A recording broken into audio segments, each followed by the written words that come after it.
दुनिया भर में कोरोना वायरस से अब तक 3 करोड़ 18 लाख से ज्यादा लोग संक्रमित हो चुके हैं, जबकि इससे 9,75,000 से ज्यादा लोगों की जान जा चुकी है। यह आंकड़ा लगातार बढ़ता ही जा रहा है। हालांकि इसके लिए दुनिया भर में वैक्सीन बनाने का काम भी चल रहा है, जिसमें भारत भी शामिल है। यहां भी कोरोना की तीन वैक्सीन के ट्रायल चल रहे हैं और अब भारत बायोटेक कंपनी ने वैक्सीन के लिए सेंट लुइस में वॉशिंगटन विश्वविद्यालय के स्कूल ऑफ मेडिसिन के साथ एक लाइसेंसिंग समझौता किया है। दरअसल भारतीय कंपनी भारत बायोटेक ने बुधवार को ऐलान किया है कि वह कोरोना वायरस की इंट्रानेशनल वैक्सीन की करीब 1 अरब डोज बना सकती है। कंपनी का कहना है कि वह कोरोना वायरस की वैक्सीन की डोज अमेरिका के मिसूरी में स्थित वॉशिंगटन स्कूल ऑफ मेडिसिन के साथ मिलकर तैयार करेगी। ऐसा माना जा रहा है कि इससे वैक्सीन की उपलब्धता और कीमत को लेकर कुछ हल निकल सकता है। भारत बायोटेक के पास अमेरिका, जापान और यूरोप को छोड़कर कोरोना वायरस की इस वैक्सीन को अन्य सभी बाजारों में वितरित करने का अधिकार है।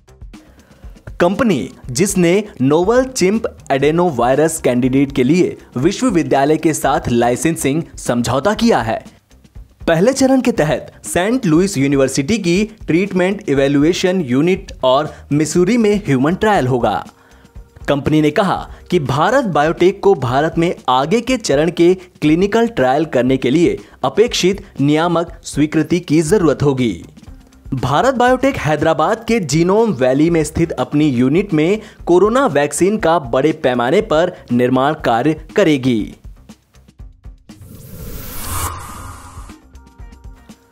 लद्दाख संकट को सुलझाने के लिए भारत और चीन के बीच जारी वार्ता एक बार फिर से बेनतीजा रही। भारतीय वार्ताकार पूर्वी लद्दाख में सभी विवादित जगहों से सेना को हटाने और यथास्थिति की बहाली की मांग कर रहे हैं। उधर चीन लगातार इस बात पर जोर दे रहा है कि भारत पैंगोंग झील के दक्षिणी किनारे पर स्थित रणनीतिक रूप से महत्वपूर्ण ऊंचाई वाली चोटियों से अपने जवानों को हटाए। हालांकि भारत और चीन के बीच कमांडर लेवल की छठे दौर की मीटिंग में महत्वपूर्ण सहमति भी बनी है। दोनों ही देशों के सैन्य अधिकारियों ने इस बात पर सहमति जताई है कि भारत और चीन अग्रिम चौकियों पर अब और ज्यादा सैनिक नहीं भेजेंगे। इसके अलावा दोनों पक्ष आपसी समस्याओं को उचित ढंग से सुलझाने, सीमावर्ती क्षेत्रों में संयुक्त रूप से शांति सुनिश्चित करने के लिए व्यावहारिक कदम उठाएंगे। ऐसे में माना जा रहा है कि आने वाले दिनों में बॉर्डर पर बढ़े तनाव में कमी आएगी। इस साझा बयान में कहा गया है कि दोनों देश 7वें दौर की जल्द से जल्द वार्ता करेंगे और जमीनी स्तर पर समस्या को सुलझाने के लिए व्यावहारिक कदम उठाएंगे। साथ ही सीमाई इलाकों में संयुक्त रूप से शांति और सद्भावना की रक्षा करेंगे। ऐसा बताया जा रहा है कि दोनों ही पक्षों के बीच मोल्डो में करीब 13 घंटे तक बातचीत चली, लेकिन किसी विषय पर सहमति नहीं बन पाई। साझा बयान में कहा गया है कि दोनों ही पक्ष अग्रिम मोर्चों पर और ज्यादा सैनिक नहीं भेजेंगे। जमीनी स्तर पर स्थिति को एक तरफा बदलने से परहेज करेंगे और ऐसा कोई कदम नहीं उठाएंगे जिससे स्थिति और ज्यादा बिगड़ जाए।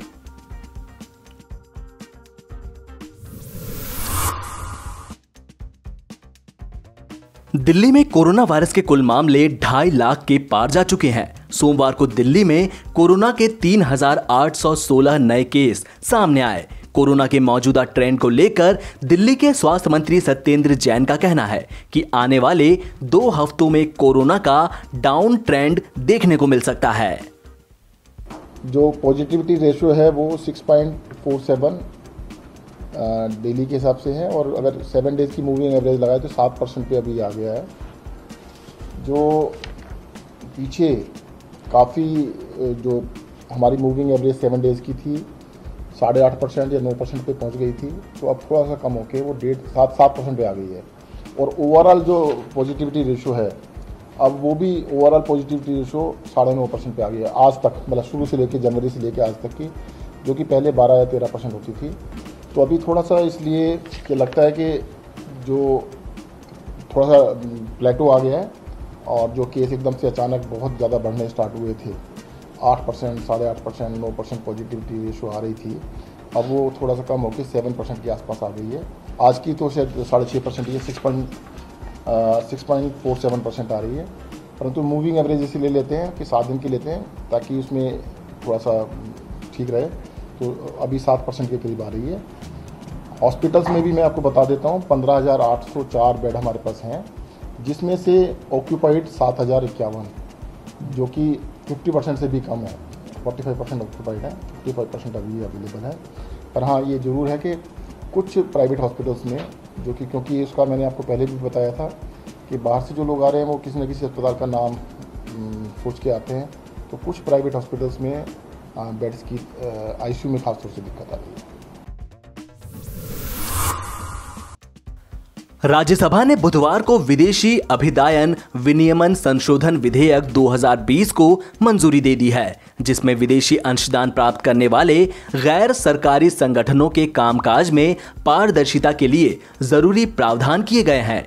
उच्च सदन में विधेयक पर हुई संक्षिप्त चर्चा का जवाब देते हुए गृह राज्य मंत्री नित्यानंद राय ने कहा कि यह विधेयक किसी गैर सरकारी संगठन के खिलाफ नहीं है, जो कि पूरी पारदर्शिता के साथ अपना काम कर रहे हैं।